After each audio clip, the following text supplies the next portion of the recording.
बड़बड़ाती जेठानी। सिम्मी की शादी एक जॉइंट फैमिली में होती है जहां उसके पति राकेश के चाचा चाची भी साथ रहते थे। उनकी बहू मेघा सिम्मी की जेठानी लगती थी। अरे मेघा, राकेश आ गया है, उसका खाना लगा दे बेटा। हाँ माँ, बस वो चेंज कर ले, मैं खाना लगा दूंगी। सबके कमरे में जाने के बाद सिम्मी और राकेश साथ खाना खाते हैं, जिसे देखकर मेघा को जलन होने लगती है। अरे सिम्मी, हमारे घर में पति के साथ खाना खाने का रिवाज नहीं है, तुम्हें राकेश ने बताया नहीं क्या? सिम्मी मुस्कुराकर वहां से चली जाती है कि मेघा सिम्मी की सास के पास जाती है। अरे चाची जी, राकेश भैया तो सीधे हैं, कछु नहीं बोलते, कछु नहीं समझते, लेकिन आप तो सयानी है ना।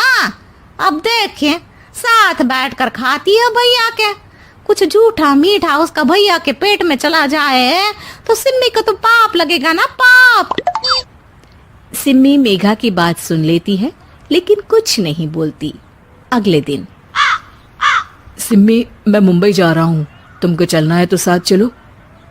मेघा राकेश की बात सुनती है और सीधे सिम्मी की सास के पास जाती है। अरे चाची, अरे चाची।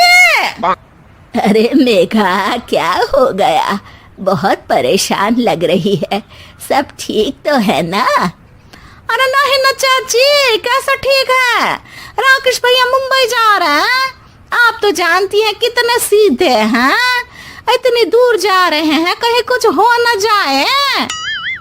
अरे नहीं नहीं, मैं नहीं जाने दूंगी उसे। अरे सिम्मी, पता चला है कि राकेश मुंबई जा रहा है। ना बेटा ना, वो नहीं जा सकता।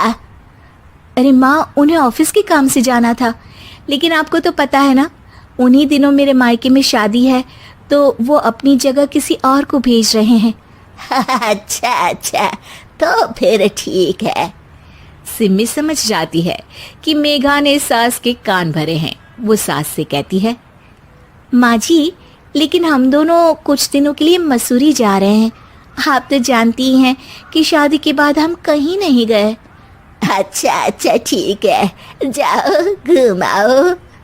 सास वहां से चली जाती है। सिम्मी अपने कमरे में कपड़े पैक कर रही होती है कि तभी मेघा आ जाती है। अरे गर्मी में सर्दी के कपड़े काहे पैक कर रही हो? सिम्मी को मेघा पर नाराजगी तो होती है, लेकिन फिर भी वो कुछ नहीं बोलती। दरअसल मैं और राकेश हनीमून के लिए मसूरी जा रहे हैं ना। का हनीमून? हाँ हाँ, हनीमून। क्यों? हनीमून के लिए तो पति पत्नी ही जाते हैं ना, तो मैं और राकेश जा रहे हैं।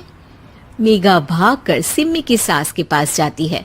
अरे चाची, सच में तुम लोगों जितना सीधा परिवार तो मैंने देखा ही नहीं है। अरे अकेले भेजोगे दोनों को? मैं और सुरेश तो कभी अकेले नहीं गए। हाँ भाई, हम तो परिवार में ही अच्छे, बड़ों के बीच, ऊपर से खर्चे है भगवान। अरे चाची, पहाड़ी इलाका है, कुछ हो गया तो? सास सीधी सिम्मी को बुलाती है, लेकिन सिम्मी तो वहीं सास के कमरे के बाहर ही खड़ी थी। बस मेघा दीदी, आपसे यही उम्मीद थी। अरे बड़ी हूँ, घर के कायदे कानून तो मैं ही बताऊंगी ना। अरे तो अपने घर में रखिए ना सारे कायदे कानून। आपकी सास खुद खाना बनाती है, क्योंकि आप यहाँ आकर मेरी सास के कान भरती हैं। आपका पति हमेशा खुद खाना लेकर खाते हैं, क्योंकि आप मेरे घर में ये देखने के लिए बैठी रहती हैं कि मैंने और राकेश ने साथ खाना खाया तो खाया कैसे। मेघा दीदी, आप अपने घर और घर वालों का ख्याल रखिए, मेरे घर में ज्यादा घुसने की जरूरत नहीं है। और हाँ, मैं अपने सास और पति को संभाल लूंगी। मेघा चिल्लाती हुई वहां से चली जाती है, जिसकी आवाज सुनकर राकेश वहां आ जाता है। सिम्मी, मैंने तो तुम्हें पहले ही अपने घर का माहौल बता दिया था। हाँ राकेश, तुम्हारे घर का माहौल बहुत अच्छा है, लेकिन बाहर से कुछ लोग आकर इसे खराब करना चाहते हैं, जो मैं नहीं होने दूंगी। सास सिम्मी की बात सुनकर कमरे में चली जाती है।